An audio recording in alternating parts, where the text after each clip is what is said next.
He may be in demand everywhere because you hear him and see him all across the English-speaking world when it comes to legal analysis. He is without peer. He is brilliant, but he may be in more demand today than in any other day. I don't want to say any other day. It's certainly been a busy period for David Katz, but wow, we need him to decode a bit of what's just happened in the last day. Never been anything like this. In terms of this Jack Smith filing that has now been made public. How about it for the great Katzadamus, David Katz, everybody. Great to be here. Welcome, sir.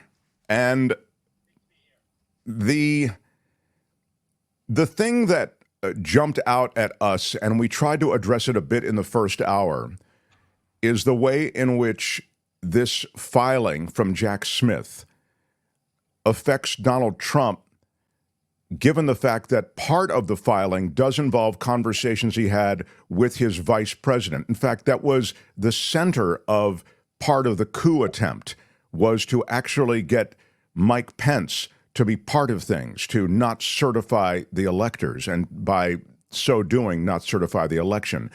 Wouldn't that be, was the question we were asking and sort of wrestling with in the first hour, wouldn't that be an official act, because it's a president speaking with a vice president, and therefore being immune from prosecution, of course? Yeah, there's certainly the danger that ultimately the U.S. Supreme Court will hold that this is an official act under this very complicated framework that they set up last summer to evaluate so-called presidential immunity, which is the immunity that a president has not while in office, but even after office.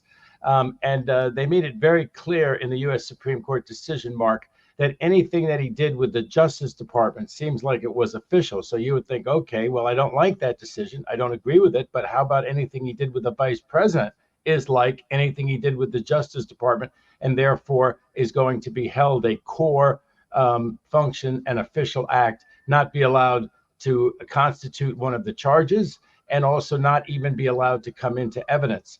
The counter to that Jack Smith would make is that, number one, he was part of a different branch of government. He is, after all, the president of the Senate, and he was dealing with a different branch of government. You could say, well, what difference does it make? It's all part of the government. And if Trump was dealing with the government, but at least it does it, it's distinguishable. If the U.S. Supreme Court wants to go that way, they can say his attorney general, who's part of the executive branch, is different from the president of the Senate, especially because there was something that Trump wanted him to do as the president of the Senate. It was a function of another branch, not an executive branch at all. It was a function of Pence in the legislative branch, whether to certify or not certify the election, whether to send it back to the states for them to send new slates or not.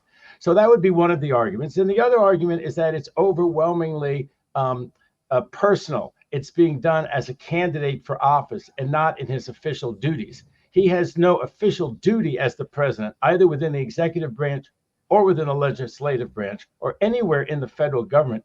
He has no jurisdiction. He has no sway over the counting of that vote. It's coming in from the states, and it's a simply ministerial act. So they would say, Mark, that if they want to say that, and if Chutkan, I believe, will say that, that this is different. And then once they say it's not a core function, then they're into this area of presumptive immunity.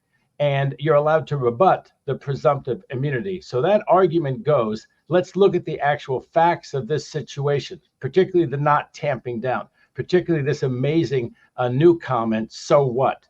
So let's look at the facts of it. By now, he's lost the election. All they have left to do is the ministerial act of counting it. Trump has fomented this huge riot and marauding of the Capitol. It's in progress. Someone comes to him and says, oh, my goodness, I'm watching Fox. I'm looking at the Twitter, as it was then called, and I'm seeing that the vice president is in mortal danger. And Trump says, so what? So what? So the argument is that even if you have to rebut this presumption, that does rebut the presumption that this was a purely personal act. No way in the world would a rational person. Now, of course, the Supreme Court has some pretty irrational justices on it when it comes to these decisions, doesn't it, Mark? But no rational person would say that that was in the course and scope of the official acts of the president to say, so what, when someone comes and says, your vice president is in danger of being killed right now, so what? He speaks, Jack Smith does, in this document to some of this that you're speaking of, you know, and I'm wondering, and I'm seeing it in the chat now, for example, what the president can actually do. What you said quite well, and I think what he notes also in what I've read from the documents is you've said, you know, certain things you're not involved with as president. This is, I'm kind of restating what you just told me.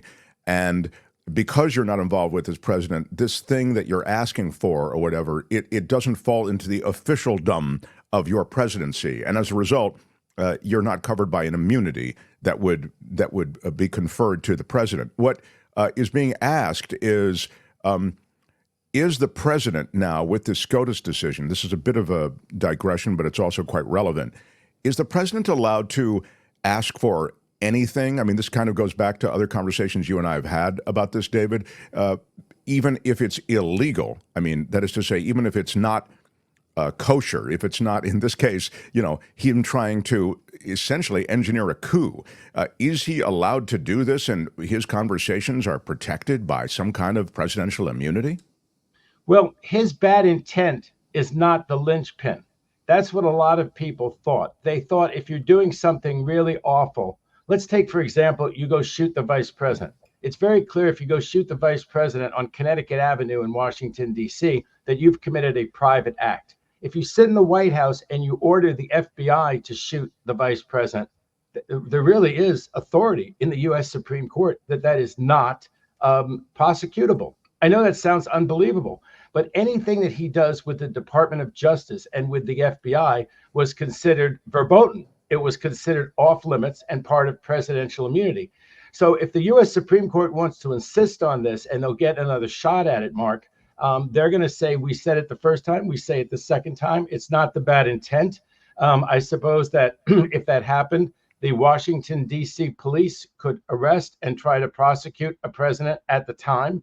Maybe they could prosecute him later, but if there's presidential immunity, the president is immune for his acts as president while he was from state prosecution as well as from federal prosecution. One of the things that wasn't so widely reported was that while the president cannot pardon a state offense, presidential immunity applies to state offenses. And therefore, you can't just hand it off to the state government or to the Washington, D.C. local government and say, oh, well, you could prosecute, although the U.S. Department of Justice could not.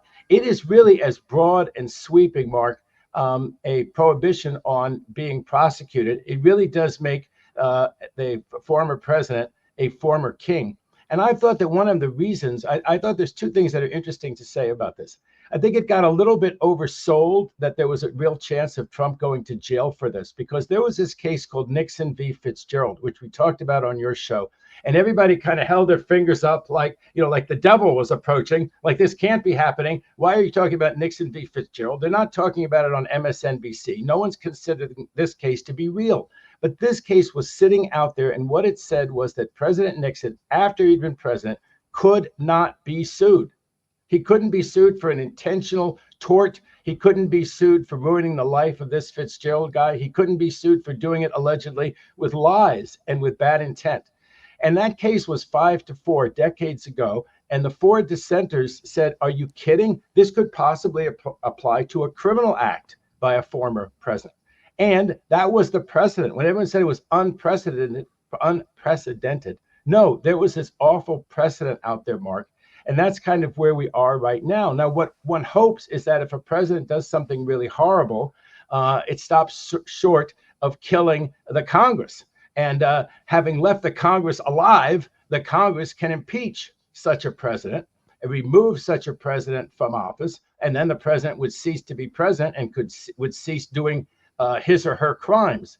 But it's all very scary. All the commentators who say that this makes the president and a former president above the law, it does. And that's why all the cynics and comedians, in a quote, say like you say, well, why don't we have a really bad president like Biden who says, really, I can do all this and I have total impunity and immunity? Why don't I go arrest a few Supreme Court justices? I'm kidding. They should never do that. Biden will never do that. But it is such a wrong, incorrect decision. It's like Dobbs. It's one of those for all time. People will read this 50 years from now, and they will say Dobbs was a terrible receding from precedent. And they'll say this was one of the worst decisions in the history of the U.S. Supreme Court. And this case will go back to the U.S. Supreme Court. But Mark, in the interim, I think that this Judge Chutkan in the U.S. District Court in Washington, D.C. will, but unfortunately after the election, will sort this all out and say that even if the vice presidential ones don't stand the acts with the vice president, because the vice president, they may say, no, it's too much like the Department of Justice, different branch of government, bad intent, whatever you think distinguishes it from what he was trying to do with the Department of Justice, which he has presidential immunity for. There's also presidential immunity for what's quoted in this very long pleading about what happened with the vice president. But there's still things like the slates, right? There's the calls into Georgia. There's things that he did that really, they're not with even federal employees. Many of them aren't employees at all. They're with his gang of co-conspirators who were not government employees at all, like Giuliani and Bannon. They were done with people who, no stretch of the imagination, are they federal officials, like this Raffensperger that he called in the tape recorded call down in Georgia. And he was clearly trying to do things that were ultra virus, that were not within the powers of the president, like whether they counted the vote correctly in Georgia or not. That is not his function. No one can cite a case which says that's his function. This idea that he has some general umbrella power over the entire presidential election and every aspect of it is not true. Kim, did you have something? Yeah, my question is, even if Judge Chutkan says this case can move forward, won't the former president's attorneys appeal it to the Supreme Court to look at the question of immunity? And then, even if Trump loses this election, the case might not move forward because we know how the Supreme Court's going down, right? Well, the Supreme Court cannot tie this case up forever. Even the federal tax returns of Trump's while he was president, which went to the U.S. Supreme Court twice, they did eventually get the tax returns. I mean, at some point, they look like such clowns on the Supreme Court, expediting what they want to expedite and delaying and delaying and delaying everything that involves Trump. I think they'd be the laughingstock of the world, even more than they are now on account of some of their decisions like Dobbs and like this one. So, no, if he loses the election, I think, number one, he's liable to make an overall deal because he'll realize his political future is over. And I think that if he doesn't, the case will go to trial. And when it gets to trial, whatever the U.S. Supreme Court allows to go to trial, there's 7 or 8 different aspects of this interference. It's myriad types of interference with the election, of not giving up power, trying to not give up power, even though he'd lost and everyone told Trump that he'd lost. And so a jury will convict him. The good news for justice and the rule of law is that whenever this case gets to trial, if the U.S. Supreme Court lets any of it get to trial, Trump seems to be clearly guilty beyond a reasonable doubt of what he's charged with. People say, well, this is even more evidence. The 165 pages tells the best narrative ever. He says on an airplane, Kim, and somebody overhears him, that who cares if you won or lost an election? You got to fight like hell either way. And there's other things which make it absolutely clear that he knows. Pence tells him at one point, and even if the charges against Pence can't come in, this evidence might come in. Pence says to him, look, here's the solution. He says about 10 days after the election, when it's clear Trump has lost, he says, don't concede. Don't concede. Just stop doing all that you're doing and let it happen. He gives him these outs, these off ramps. And it's clear that, Trump doesn't want to take any of them. And they have compelling evidence that they're presenting now. So he will be found guilty, Kim, at a trial eventually. Of course, if he does win in 5 weeks, he'll tell his new attorney general not to bring this case forward, or he'll self-pardon. Probably the first one is more likely than the self-pardon. The details that come out in this case, even as it doesn't actually necessarily get hatched for the reasons that you suggested, if he wins the election, it just gets flushed. they still remind us of J6. When Trump's efforts to overturn the election through lawsuits and fraudulent electors failed to change the outcome of the election, prosecutors allege that the former president fomented violence, with prosecutors describing Trump as directly responsible for, quote, the tinderbox that he purposely ignited on January 6th. The defendant, this is all a quote, also knew that he had only one last hope to prevent Biden's certification as president, the large and angry crowd standing in front of him. So for more than an hour, the defendant delivered a speech designed to inflame his supporters and motivate them to march to the Capitol. So it reminds us of the horror of January 6th. It reminds us of the coup attempt on the part of Trump. And this is the political which exists alongside the legal, David Katz. The political realities are that January 6th actually does poll as something that really bothers the American voter. It's an issue that does track with the American voter. And I'm wondering to what extent, in this case, we've seen law and malfeasance of all sorts sloshed together with politics in the case of Donald Trump. I'm wondering if this won't actually remind everyone of the January 6th debacle and everything associated with it. Well, one thing worth bearing in mind from a political point of view is that these events, as awful as they were, are about 4 years in the past. And if you look at elections, do voters vote on things that are 4 years in the past, or do they vote on more immediate things? We have this terrible war escalating in the Middle East. We have the war in Ukraine, and the Democrats and Republicans have strikingly different views on whether to appease Putin or not. We have the dock strike, which may force prices up in the next, few weeks. We've got all these kinds of things going on, and people do vote, Mark, on the much more immediate issues. It's very good that people are remembering this one, because this is an issue that should last 4 years. It should last 20 years. A threat to democracy. We really haven't had this. I mean, Lincoln had a free and fair election during the Civil War. We've never had anyone block the peaceful transfer of power until Trump came along. And of course, it's really, really scary, because while you don't think about democracy in as stark terms as, let's say, President Biden talked about them, the reality is that all of us assume that our wishes get carried into law, that if some president gets out of line, we're going to remove that president. And that's what keeps presidents doing what the people want, generally peace and prosperity, civil rights, all those kinds of things that we just kind of expected. If you fall way out of favor on that, you get ousted. And then, of course, there's Trump, who fell out of favor, did a terrible job as president. And then when the vote was against him, refused to leave and did all of these things. So, yes, it certainly brings back to people and makes more immediate what happened 4 years ago. But you see how well some smooth talker like J.D. Vance could do during the vice presidential debate, where he managed to sort of minimize and detract from it and, sort of sell it in a nice way, like something only Democrats really cared about.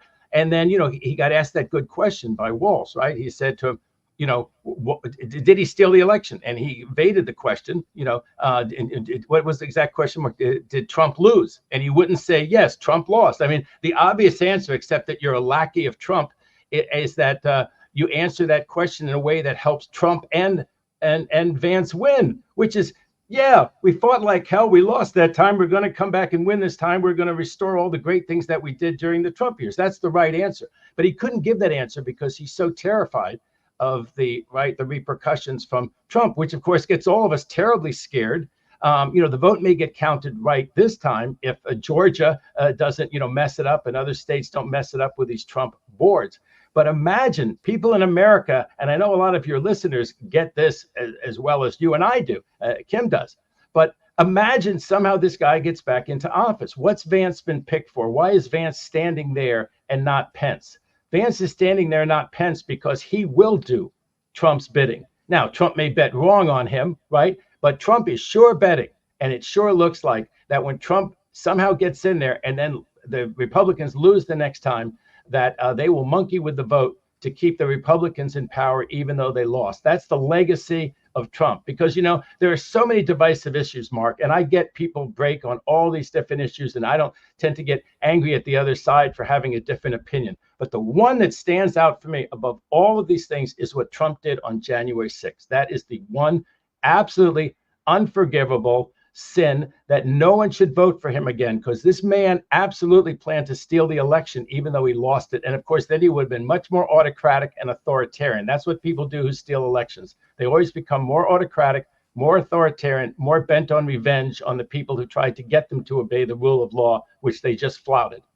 Well, James Watson says it. If they get back in, we'll never have a fair election again. I think that's a reasonable and defensible proposition. I'm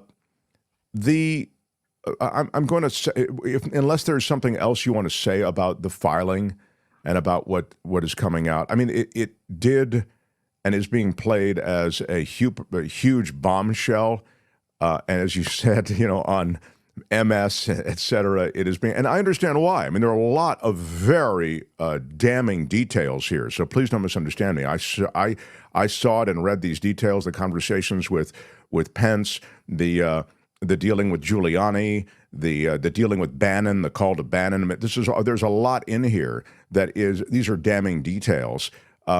But I'm wondering if there's anything else that we've left out, because I want to ask you about something else related to immigration and what Trump has said he's going to do with immigrants who are here legally. And I wanted to ask you about that. I'll still get to that, but if there's anything else you feel we need to touch on in this latest document release. Well, in 30 seconds, just the inside legal part of it, which I try to do on your show, and I'm so glad that your audience is interested in these details. This story that Trump tells that, oh, well, Vance did well in the debate, so of course Jack Smith had to immediately rush this out, is an absolute lie. This 165-page pleading was filed a couple of weeks ago. It was filed under seal with a request that the judge not keep most of it under seal, that, you know, generally we have law and legal filings transparently. You know, it's public. That's a great part of our nation's history. So he said, look, I'm filing it under seal, but you should make it public, Your Honor, like almost all legal documents are public. And she made almost all of it public. She released it on her timetable. This was a federal judge with life tenure who released this document on her timetable. And the fact that it happened to come out the day after debate was truly, I know some people in the world don't think there are any coincidences. There are loads and loads of coincidences. This was not a conspiracy. This was not anything. Now the defense will have a chance to tell their side of the story, right? They're going to refute this 165-page pleading. They'll probably ask for more time. What they'll try to figure out, Mark, is whether that response is going to help them politically or not. I suspect focusing more attention on this doesn't help them politically. So I expect that they'll get a continuance and won't file their response until after Election Day. And then months from now, Mark, she'll finally decide these issues. Then it will go through the appellate courts. It'll have a stop, I think, first at the D.C. Circuit Court of Appeals. Then it'll go to the U.S. Supreme Court again sometime in 2025, get back to her probably in about spring or late spring of 2025. And then I think she'll be ready to go to trial on it. Okay, this is really great what you just said, because you just described the timetable of appeal, her ruling, then that being appealed, then that going to the Supreme Court, and then that being bumped back down to her. And that all takes time. And so that if he loses the election, that would be the timetable that would likely be kept. It won't interrupt, Mark. It won't interrupt your baseball viewing this year, but probably my prediction, it'll interrupt your baseball viewing next year. If, of course, if he loses, and if he doesn't make a global plea disposition to get all this stuff behind him, you know, pay some huge fine, maybe be home detention at Mar-a-Lago, and not go to prison. His main goal, if he loses the election, will be, how do I not go to prison? That's the thing he and most criminal defendants are terrified of. And you're saying he'd make a deal with the government. I mean, that's what he's done always, right? Of course, yeah. The art of the deal, part 2. Look, he settled for $25 million on Trump University. You know what I mean? There's just he'll write the check. He's got the money. I mean, thanks to MAGA land, he's got as much money as he'll need to make a deal with the government. Hi, it's Mark, and I thought that was great. Hit the notification bell. You'll know whenever there's a new video being dropped, and please subscribe to our channel to help us save the universe.